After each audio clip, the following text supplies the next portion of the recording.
Radio.FM. Вітаю ўсіх слухачоў Еўрарадыё. У студыі для вас працуе Зміцер Лукашук, і гэта сумесны стрым Еўрарадыё і Е-прамовы, які можна не толькі слухаць, але і глядзець праз акаунты Еўрарадыё ў сацыяльных сетках Facebook, Аднакласнікі, УКонтакце і на канале YouTube. З 26 студзеня набыў моц закон аб масавых мерапрыемствах. Змены ў закон былі унесеныя яшчэ 6 месяцаў таму і вось нарэшце пачалі дзейнічаць. І зараз масавае мерапрыемства, правядзенне яго змененае з дазвольнага на заяўны прынцып. Тое, як кажуць, пра што даўно марылі нашыя арганізатары масавых мерапрыемстваў. Здавалася б, але ці насамрэч жестачайшая лібералізацыя ў дзеянні, мы сёння і абмяркуем з маім госцем у студыі, юрыстам праваабарончага цэнтра «Вясна» Валентинам Стефановичем. Добрый день, Валентин. Добрый день. Валентин, так вот, все ж таки, здавалася б, все добра. Вот раней трэба было атрымліваць дазвол, зараз хочаш правесці масавае мерапрыемства, паведаміў проста сабе у выканкам, што я правожу, і пашоў радасна праводзіць. Ці не ўсё так вот радасна? Ну, радостно, конечно, але не настолько. Ну, чаму? Потому что, по-перше, тут трэба значыць, что некаторыя виды массовых мерапрыемстваў, не ўсе, а менавіта толькі статычныя. То есть это толькі пікеты, толькі сходы і толькі мітынгі. Што тычыцца нестатычных шэсцяў, дэманстрацыяў, то яны будуць адбывацца, і правядзенне іх будзе рэгулявацца як у старым, так скажем, рэжыме па заяўляльным прынцыпу. Это першае. А па-другое, па уведамляльным парадку толькі ў месцах, якія адмыслова вызначаныя для гэтых мэтаў рашэннямі мясцовых органаў улады. То есть нідзе заўгодна. І тут якраз і самая праблема і застаецца, то есть в гэтых месцах. Ну вось сапраўды, калі толькі было першае чытанне законапраекта ўнясення зменаў у закон аб масавых мерапрыемствах з дакладам перад дэпутатамі Палаты прадстаўнікоў выступаў міністр унутраных спраў Шуневіч, дакладаў, расказваў, як будзе зменены закон, і мы тады спыталіся: раскажыце, што там будзе, і ён кажа: жестачайшая лібералізацыя. Такім чынам, у межах гэтай жестачайшай лібералізацыі арганізатарам масавых мерапрыемстваў вызначылі толькі пэўныя месцы, дзе яны могуць па заяўным прынцыпе праводзіць нейкія масавыя статычныя масавыя мерапрыемствы, і ўсё? Ну, фактычна так, і тут трэба сказаць, што месцы гэтыя яны ўжо і раней былі вызначаныя, таму што і ў папярэдняй рэдакцыі закона да кампетэнцыі мясцовых органаў улады адносілася вызначэнне месцаў, дзе можна праводзіць масавыя сходы, дзе нельга праводзіць, і парадак іх аплаты іх правядзення. Вось, таму, власна кажучы, месцы гэтыя вызначаныя. Ну, у Менску вось недавно былі внесены змены ў рашэнні выканкама, і дадаліся яшчэ 3 новых месцы. Ну, але калі паглядзець на гэтае месцы, ну, 2 з іх я, шчыра кажучы, нават не ведаю, дзе гэта. Парк Жукова, там еще нейкі парк, і один з паркаў Серебранцы. То есть асноўная праблема ў тым, што ўсе гэтыя месцы, якія вызначаныя рашэннямі мясцовых органаў улады, а вы можете паглядзець дзеля эксперымента любое на выбор рашэння мясцовых органаў улады, яны все аднолькавыя фактычна. Все гэтыя месцы, яны па-за цэнтрамі гарадоў, яны амаль што не наведваюцца грамадзянамі, альбо пустыя нейкія там стадыёны на ўскрайку, ці там нейкія паркі. І сам асноўны прынцып правядзення мірных сходаў — это бачнасць і чутнасць мерапрыемства непасрэдна каля таго аб'екта, да якога вы накіроўваеце свой месседж, там, не ведаю, ці пратэст, яно тут адсутнічае. То есть, што робіць фактычна гэта бессэнсоўным. Ну, глядзіце, сёння ж, вы кажаце, каб бачна было, ўсё такое. Сёння ўсе маюць гаджеты, ўсе маюць тэлефоны, можна сказаць, сучасныя тэхналогіі ў кішэні. Сабраліся, каб нейкі месседж накіраваць, я не ведаю, там, дэпутатам, ураду ці яшчэ каму, хай сабе і на ўскрайку горада сабраліся там 50 чалавек, кожны як застрыміў гэта ўсё, дойдзе месседж любы куды заўгодна, ці не ўсё так? Ну, в некотором сенсе так. Это, конечно, спрашчае, так сказать, жыццё, калі з'явіліся это новыя тэхналогіі, можна рабіць такія стрымы, і калі праблематыка схода яна сапраўды цікавая шмат каму, то ну, шмат хто это і будзе глядзець, так?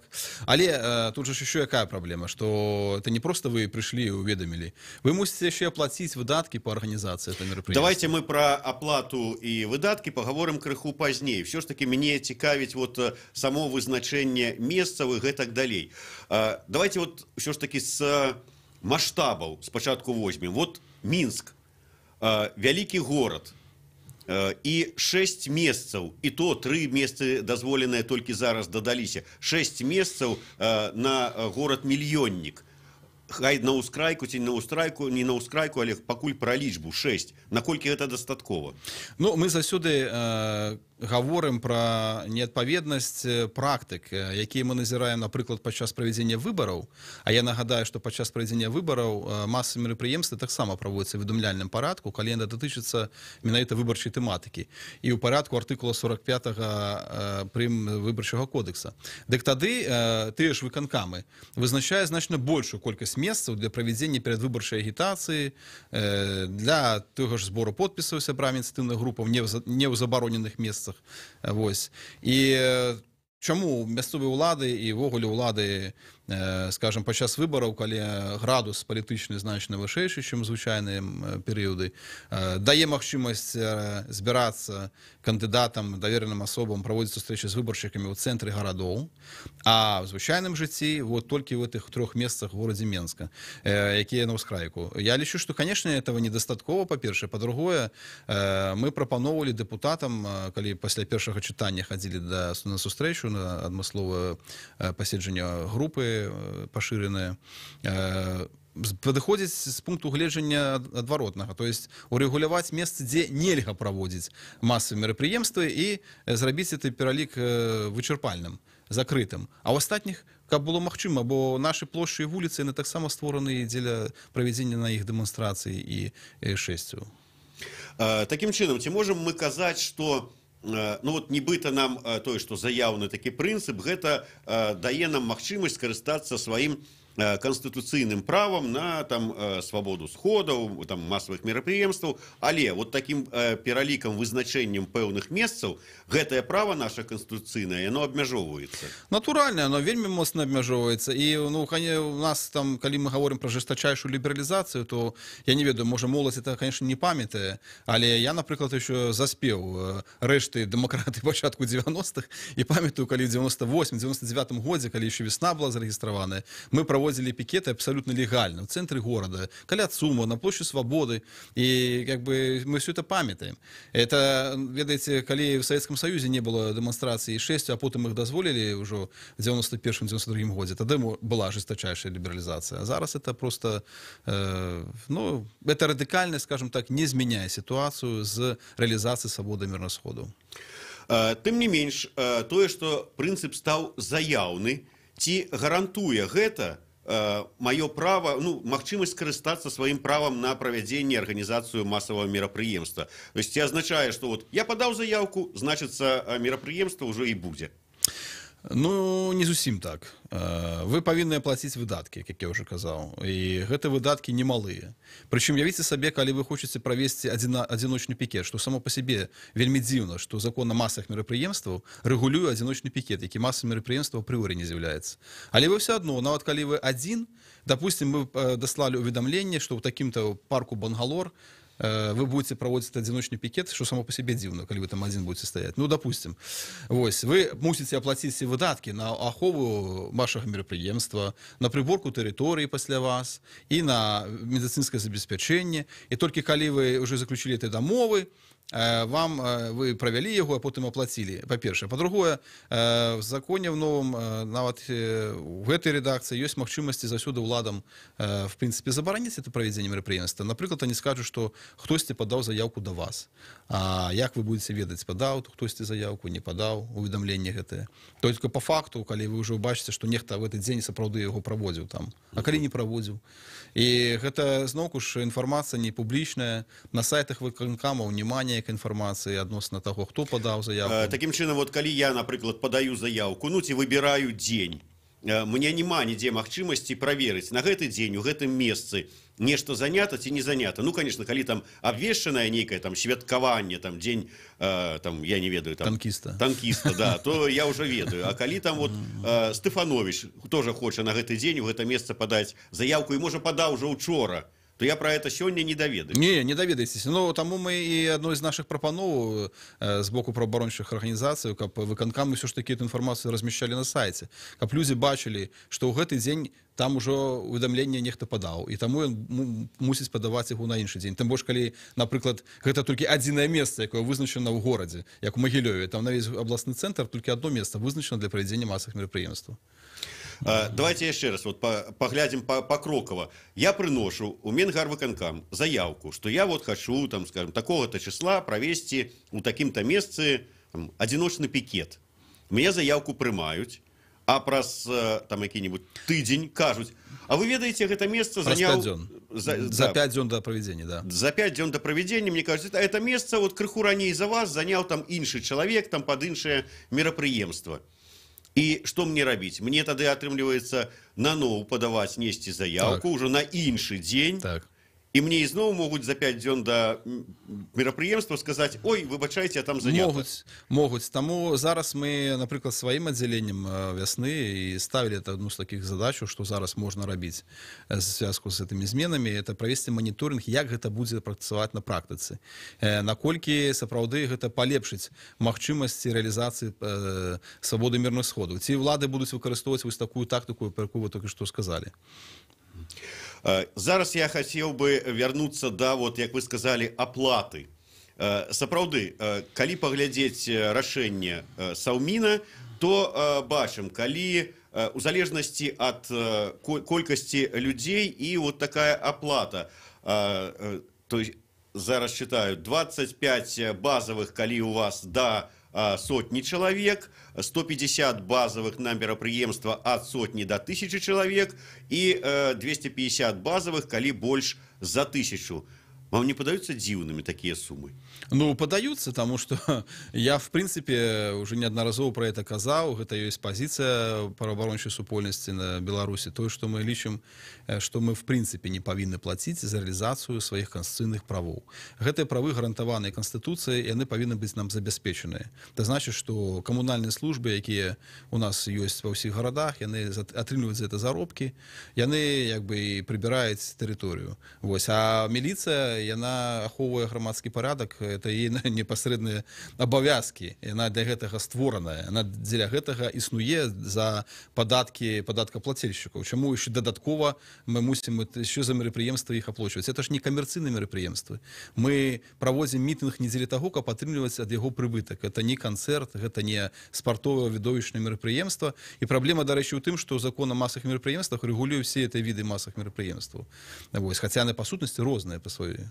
Адным законам рэгулююцца мерапрыемствы і, ну, скажем так, палітычныя, і культурныя, і спартовыя. Так, і культурна-масавыя, відовішчныя, спартовыя. Это іншыя віды масавых мерапрыемстваў, але гэты закон адзіны іх рэгулюе. Таму, можа быць, з гэтым звязана, што такі адзіны падыход на ўсіх распаўсюджваюць. Таму, а пра аплату тут, дарэчы, трэба адзначыць, што калі мерапрыемства больш 1000 чалавек, дык там увогуле заяўнікамі могуць быць толькі юрыдычныя асобы. Мы пра гэта паговорым у другой частцы нашай праграмы. Я нагадаю, што ў мяне ў гасцях юрыст Валянціна Стефанович. Гэта сумесны стрым Еўрарадыё і Е-прамовы, і мы гаворым пра абноўлены закон аб масавых мерапрыемствах.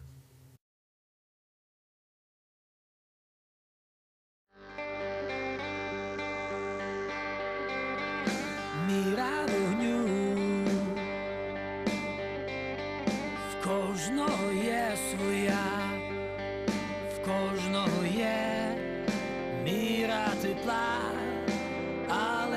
тепло для всіх. Я відчував,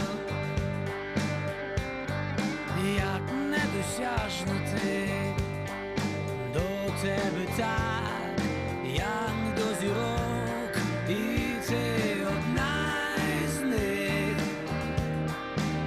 Сьогодні нас двоє. Єврорадіо. Новини – наша справа.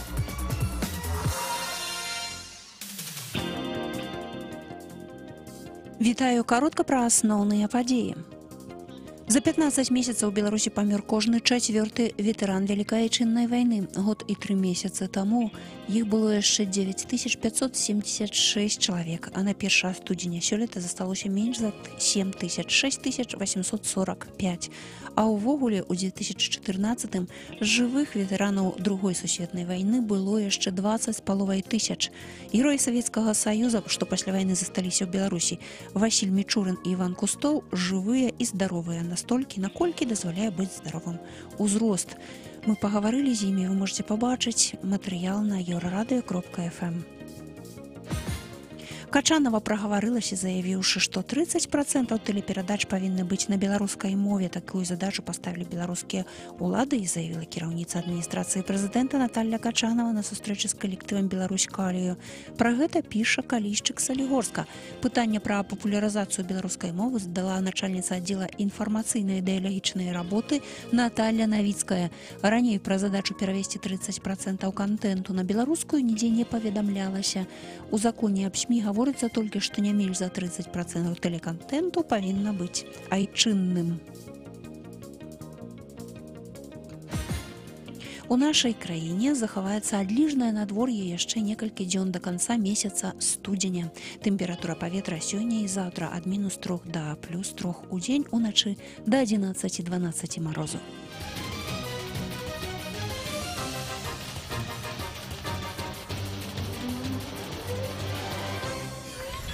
Euraradio.fm. Вітаю ўсіх слухачоў Еўрарадыё. Студыі працуе Зміцер Лукашук. Гэта сумесны стрым Еўрарадыё і Е-прамовы. У мяне ў гасцях юрыст праваабарончага цэнтра «Весна» Валентин Стефанович. І мы абмяркоўваем закон аб масавых мерапрыемствах, новая версія якога пачала дзейнічаць з 26 студзеня. Валентин, вот все ж таки заяўны прынцып, па якім зараз можна праводзіць масавыя мерапрыемствы. Але хто мае права падаваць гэтую заяўку? Нам распісалі, то есть колькі мы павінны заплаціць, калі мерапрыемства там да 100 чалавек, да 1000, пасля 1000, але от хто можа праводзіць? Можа любы чалавек, ці ёсць нейкія ўсё ж такі абмежаванні? Абмежаванні ёсць, і да 1000 чалавек гэта можа быць фізічныя асобы, а больш 1000 гэта толькі юрыдычныя асобы, это значыць палітычныя партыі, грамадскія аб'яднанні. Ну, але і не кожная фізічная асоба. Напрыклад, арганізатарамі могуць быць толькі грамадзяне Рэспублікі Беларусь, удзельнічаць могуць і замежныя грамадзяне, але арганізатарамі грамадзяне Рэспублікі Беларусь, якія дасягнулі 18 гадоў і якія на працягу года не прыцягваліся да адміністратыўнай адказнасці за парушэнне парадку і правядзення арганізацыі масавых мерапрыемстваў ці нейкія іншыя адказнасці за парушэнне парадку правядзення масавых мерапрыемстваў. Вось. Ну і пры адпаведна таго, што яны павінны падаць уведамленне па форме установленай, там заключыць дамовы, потым іх аплаціць і так далей. Атрымліваецца, што калі вот 1000 і больш людзей могуць такую мерапрыемства масавае праводзіць толькі палітычныя партыі, але пры гэтым яны павінны заплаціць где-то, зараз паглядзім, колькі это дакладна, у рублях 6375 рублёў, альбо 250 базовых. Такія грошы, якая палітычная партыя ў сённяшніх нашых умовах можа ўзяць і выкласці на правядзенне, ну, я не ведаю, там, да прыкладу, чарнобыльскага шляху? Ну, я думаю, что наўряд ці якая-небудзь можа такія грошы выкласці. Я уж не ведаю там наконт ліберальнай дэмакратычнай партыі там ці сацыяльна-спартовай, але калі сказаць там пра апазіцыйныя партыі, то наўряд ці. І тут трэба адзначыць, што разам з зменамі закона масавых мерапрыемстваў былі ж внесены змены і ў артыкул 23-34 Кодекса аб адміністратыўных правапарушэннях, і была ўстаноўлена асобна яшчэ адказнасць юрыдычных асобаў разам з раней толькі фізычныя былі, зараз юрыдычныя.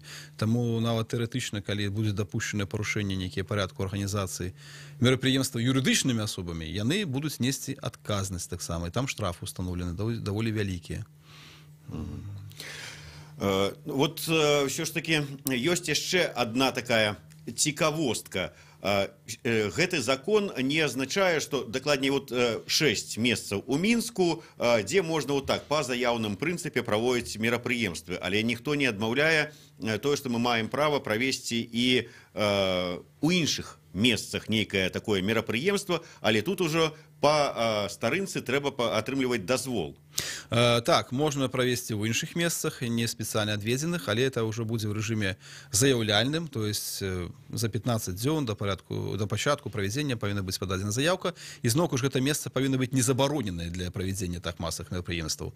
А ў рашэнні Мінгарвыканкама такія месцы вызначаныя. Все цэнтральныя плошчы Менску, праспект Незалежнасці, праспект Пераможцаў, то есть фактычна все цэнтральныя плошчы і праспекты, яны забароненыя для правядзення масавых мерапрыемстваў, акрамя толькі тых, якія праводзяцца па ініцыятыве дзяржаўных органаў улады ці мясцовымі органамі кіравання. Тут яшчэ адна цікавостка, што калі раптам гэта не вот адно з гэтых 6 вызначаных Мінгарвыканкамам месцаў, то і чамусьці паслугі праваахоўных органаў, там прыбіральшчыкаў і астатніх служб, яны нечакана падвышаюцца. Ну, я, в прынцыпе, не бачу логікі, чаму ў спецыяльна адведзеных месцах павінна аплачвацца все гэтыя паслугі. Ну, раз яны спецыяльна адведзены, то, можа, тады там не варта і грошы забраць за тое, што там арганізоўваецца масавыя мерапрыемствы, а толькі калі ўжо ў іншых месцах, тады браць. Хаця, ну, як я ўжо сказаў, я, в прынцыпе, супраць таго, каб плаціць грошы за правядзенне сходу. Ну, гэта трэба спытаць у логіку гэтую, хто прымаў гэтую пастанову Савета Міністраў. Ну, вось сапраўды, за тое, што, вот, скажем, Дзень волі будзе праведзены на стадыёне «Дынама», то арганізатары гэтага мерапрыемства мусяць заплаціць, паколькі мерапрыемства па колькасці больш за 1000 чалавек, 250 базавых, плюс падвышаючы каэфіцыент 1,5, і атрымліваецца вось па падліках Эдуарда Пальчыса $4500 павінны будуць заплаціць за вот паслугі міліцыі, камунальных служб і гэтак далей. Ну, плюс еще аренда стадыёна, напэўна. Так, і плюс яшчэ будзе аренда стадыёна каштаваць. То есть атрымліваецца як? Вот аренда стадыёна, калі я арендую нейкае памяшканне, то потым у гэтую суму укладаецца, ну і прыбраць за мной, там, скажем, гэтае памяшканне, а тут я павінен все адно заплаціць за гэта ўсё. Ну, тут еще самое галоўнае, што это праводзіцца не камерцыйнае мерапрыемства, тут варта нагадаць. На стадыёне «Дынама» не будзе праводзіцца канцэрт, мэтай якога атрымання прыбытку і яго арганізатарамі. Это праводзіцца класычная, так скажем, мірны сход грамадзянаў, якія хочуць выказаць нейкае сваё меркаванне на некую праблематыку. Ну, у дадзеным выпадку гэта, канешне ж, будзе датычыцца пытання незалежнасці, вось тых апошніх падзеяў, звязаныя з прапановамі Медведева там, и так далее. То есть это классичное мерапрыемство дзеля выказання свайго меркавання. Чаму мы мусім за это плаціць $4000, а можа нават болей? Ну так, по той же логіцы можна было б сказаць, што і за ліпеньскае святкаванне Дня незалежнасці афіцыйнага таксама павінны там заплаціць, я не ведаю хто, удзельнікі, арганізатары ці яшчэ хто-небудзь. Ну, там, бачыце, праводзіцца па ініцыятыве дзяржаўных органаў, таму закон о масавых мерапрыемствах на яго не распаўсюджваецца. Скажыце мне ўсё ж такі, вот як праваабаронца, як юрыст, калі ацэньваць вот гэтыя нормы закона, хотя, як вы кажаце, яны ўсе і раней как бы былі, і былі там вызначаныя дазволеныя месцы, недазволеныя, была аплата за паслугі міліцыі, пажарных, медыкаў і гэтак далей. Наколькі ўсё ж такі гэты закон адпавядае, нават не ведаю чаму, там, канстытуцыі беларускай, можа быць, нейкаму міжнароднаму праву?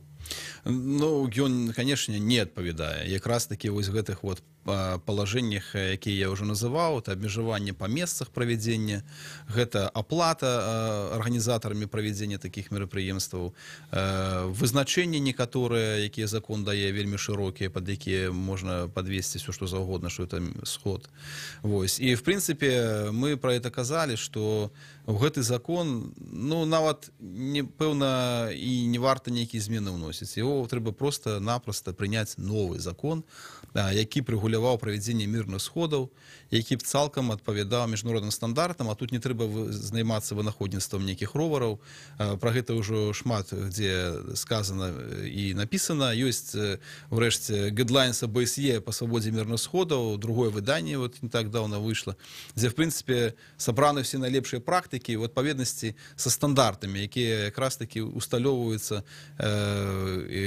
скажем, контрольнымі органамі дагаварнымі. Камітэт па правах чалавека ААН, Еўрапейскі суд па правах чалавека. Вось просто трэба прымаць закон, які падпавядаў з гэтым стандартам. Вось і ўсё.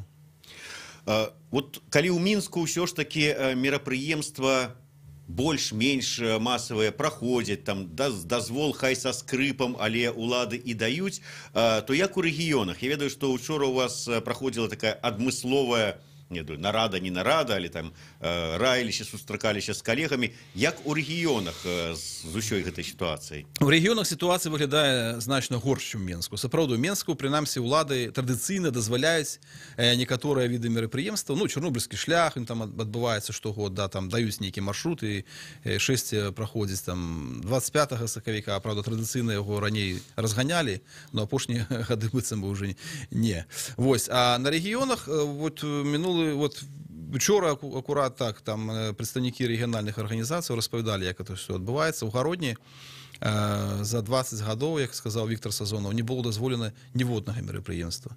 Толькі адно выключэнне было, это 25 сакавіка ў мінулым годзе, на 100годдзе Беларускай Народнай Рэспублікі. Там быў дадзены дазвол. А так, мерапрыемствы все не забараняюць, таму што арганізатары там ці не аплацілі вось гэтыя выдаткі, ці там месца не падабаецца, ці яшчэ што. У Магілёве ўвогуле толькі адно месца вызначана для правядзення масавых мерапрыемстваў на абласны цэнтр. Светлагорску Маслякова распавядала, што все заявкі, якія яны падавалі на правядзенне мерапрыемства ў вызначаным месцы рашэннем выканкама Светлагорска, там весь час нехта раней падаваў заявку, і вот па то, што мы размаўлялі, нібыта праводзіў там нейкі мерапрыемства. БРСМ там нешта святкаваў, і таму грамадзянам, якія хацелі выказацца на тэму будаўніцтва і працы таго завода в Светлагорску, да якога шмат прэтэнзій мясцовых жыхароў, фактычна не мелі магчымасці выказаць свае меркаванні на гэтую тэму. Мне вот сапраўды вот гэта цікавы нюанс. У вас ёсць якое-небудзь, я не ведаю, там унутранае разуменне, якой логікай карыстаюцца ўлады, калі вот, як я ўжо казаў, у Мінску 6 месцаў на ўвесь Мінск дазволеных, у Гомелі одно месца, у горадзе невялічкім Карме 7 месцаў. Вот дзе логіка, вот колькі месцаў вызначаць? Як это вот гэта абмяркоўваецца, ці гэта павінна залежаць ад, я не ведаю, там на сотню тысяч жыхароў колькі месцаў павінна быць? Ну, у Пінску 5, напрыклад, хаця Пінск хоць і вялікі горад, але ўсё ж такі не абласны цэнтр. Ну, логікі, я не ведаю, якая логіка. В законе на эту тэму нічога не гаворыцца. Там толькі напісана, што мясцовыя органы ўлады маюць права вызначаць месцы, дзе можна праводзіць масавыя мерапрыемствы, дзе нельга. А калі іх параўноўваць, это рашэнне выканкамаў, логіка там адзіная прасочваецца. Все это месцы па-за цэнтрам горада. А ў цэнтры горада фактычна забаронена праводзіць масавыя мерапрыемствы, акрамя тых, якія праводзяць мясцовыя органы ўлады. А ўжо па колькасці такіх месцаў, ну, как бы, відаць, выканкам сам неяк вырашае, якія там ім дазволіць, якія не. Што гаворыць практыка? Ці можна неяк абскардзіць праз суд, можа быць, рашэнне ўладаў, калі вот забаранілі правядзенне мерапрыемства, адмянілі, ці калі вот будуць такія, вот як мы с вами казалі, такія пераносы вымушаныя пастаянна, што раптам нехта пастаянна вот займае гэтае месца, якое вам трэба?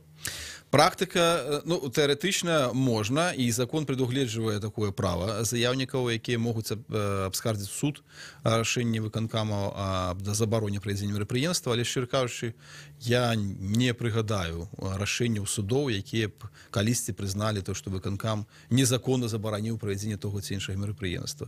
Вот. Не так даўно судзіліся прадстаўнікі хрысціянскай дэмакратыі, па-мойму, калі дазвол ніяк не давалі там на правядзенне некага схода, прычым пратэрмінавалі тэрміны, таму што па законе яны павінны былі за 5 дзён да правядзення даць адказ пісьмовы, а яны нават адказа пісьмовага не далі. Але тым не менш суд палічыў, што ўсё нармальна, тут ніякіх парушэнняў няма. Давайте подводим вынік. Вот, як я уже казаў, міністр Шуневич заявіў так паўжартам, паўсур'ёз, можа ён сапраўды ў гэта верыць, што гэты закон, гэта вот так вот прыкмета жестачайшай лібералізацыі самого этого вот законодаўства ў галіне масавых мерапрыемстваў. Але вот вы як ацэньваеце яго? Вот ён ўсё ж таки недзе палепшыў, недзе аблегчыў сітуацыю, ці наоборот?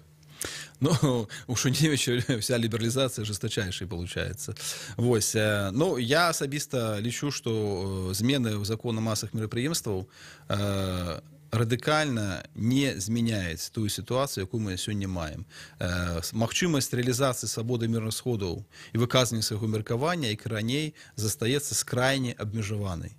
Вось. Таму сцвярджаць, што это значна палепшыла сітуацыю, ну, я не магу.